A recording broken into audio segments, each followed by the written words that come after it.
دوستان من اینو تمام رنگ کردم، خشک شد. بعد اینجاش داره حالا مشکل پیدا کرد، رنگم کم اومد، خشک شد و اینجاش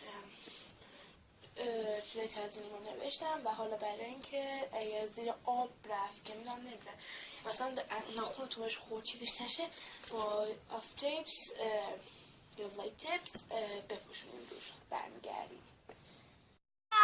این از دفتر خوشگله و گوگلی ما که درستش کردیم. نگاه کنید از جلد ساده تبدیل با جلد خوبش کردیم. اگر که چسب کاغذ نداشتیم میتونید از چسب های سورلیتل یا اموزش استفاده کنید یا مات پاج و با مات پاج روش رو طراحی کنید و بعد میتونید پایین روش جلد کنید که وقتی دستتون ناخونتون چیز خورد هیچیش نشه. ممنون که این ویدیو تماشا کردید.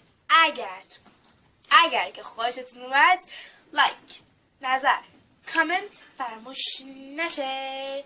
تا یه ویدیو دیگه شما رو به خدای بزرگ میسپارم و توضیحات رو بخونید و تا برنامه دیگه بای بای.